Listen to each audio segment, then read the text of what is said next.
told that I could pass for a high schooler with a pill addiction.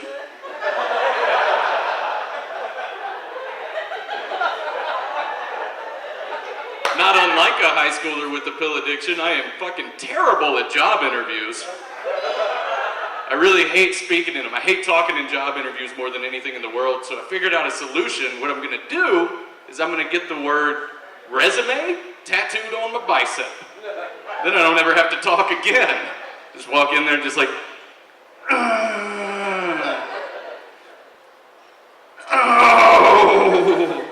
I'll let this do the talking today. Yeah, well, obviously I said that last sentence to let you know that I was letting my bicep do the talking. Guys, I really need this job, please. Please. I'm actually not even in good enough shape to do something like that. Like a lot of professions require you to be in like top physical shape, but stand-up comedian is not one of them. Like to be an R&B singer, you know, you gotta have that V on your stomach, you gotta have that V like points at your junk, you know, whatever, and just, you gotta have it to be an R&B singer because what else are they gonna spray the mist on in your music videos, you know what I mean? But I'm a stand-up comedian, I don't have a V, I've got you.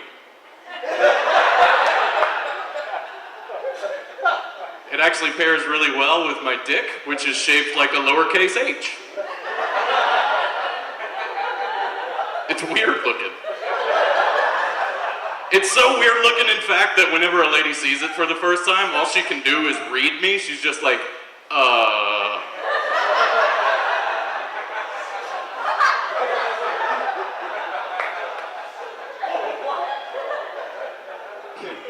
I'm so glad that I don't have to do that anymore. I'm so glad that I never have to let another woman see my penis for the first time. It's because as bad as I am at job interviews, I'm even worse at love interviews. How about that? That's what I'm calling dating today. I'm terrible at them. When I was dating, I had this strategy that never worked out for me. I combined complete and total honesty with terrible pickup lines. So I'd go up to girls at the bar and be like, hey, listen, I just wanted to say, I am truly intimidated by how beautiful you are. And I just wanted you to know that you can call me Scott brand toilet paper because I'm gonna tear that ass up.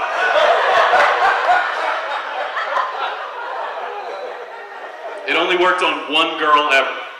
And we go back to my place and we're having sex and I say, damn baby, are you an episode of The Joy of Painting with Bob Ross? Because I'm probably gonna fall asleep before you finish. I'm so glad I don't have to do that anymore. I don't have to do it anymore because I got married. Hey, to the girl from the last joke. I'm just kidding, my wife and I have never had sex. Lowercase h. All right. He says, but I am married and I know that I'm eventually going to be a father probably, and I know that I'm going to be a really good father because I already have the haircut of the mom from Home Improvement. And 2 out of 3 of her kids were pretty fucking cool, I guess. Come to think of it, I actually have the same haircut as 2 out of 3 of her kids as well. There's probably something about that. I know I'm going to be a good dad because I'm not going to lie to my kids. I'm not going to tell them that they're special or that they can be somebody, you know? I'm not even going to tell them that I love them if I don't. They got to earn that shit like everybody else because, again, they are not special. It's going to be a better birthday speech, I think. Graduating high school, whatever. The final reason I know I'm going to be a good dad is because I'm already annoying as shit. And that's, I think, 33% of being a dad is just being annoying. I like to do things like I'll watch Are You Smarter Than a Fifth Grader? And then whenever I get a question wrong, I will say out loud, whatever, yes I am.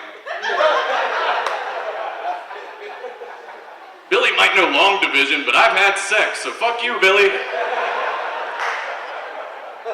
I'm tired of this. I mean, that show, it pushes this agenda that that you have to be book smart. Like being book smart is better than any other type of smart. And I think that's bullshit. There's nothing that a book can teach me that I couldn't also learn from Honey, I Shrunk the Kids. I'm movie smart, Like if I'm ever drowning in a big bowl of milk, I just use a life-size Cheerio and it saved the day. I took through physics too, and we never even broached the subject. So, books are fucking worthless is basically what I'm saying. That's really dumb.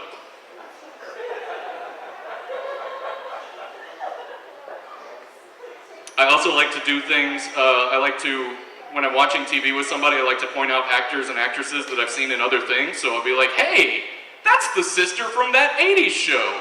What's she doing on the Gilmore Girls?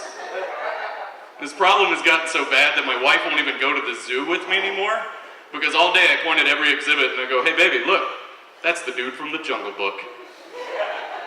And just sit back and wait for her to be impressed.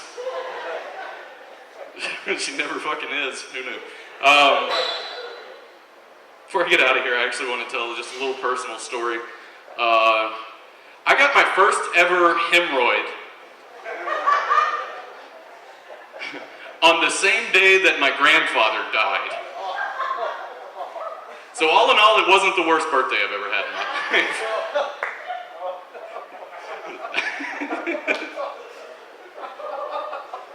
That's a lie. My grandfather's still alive. One of them, anyway. But I had a hemorrhoid. So what I had to do was go buy some Preparation H, because I didn't have any laying around my house, because that's a day of purchase and everybody knows it. There's no preparation to Preparation H. That is a day of emergency thing. Which means that when you buy it, everybody knows what's going on. Which means that the little Korean lady at the Walgreens knew exactly what was happening with my butthole that day. And I felt terrible for putting the image in her mind. It made me feel like a jerk. And I have no better proof that God is punishing us for our sins than the fact that Preparation H suppositories are the size of a .357 casing. And they don't work right away. You gotta use them for 5 straight fucking days. 5 days, you gotta shove it past the hemorrhoid. The thing that hurts in the first place? You gotta shove a bullet past it for 5 days. And for 5 days, you feel like your ass has something caught in its throat.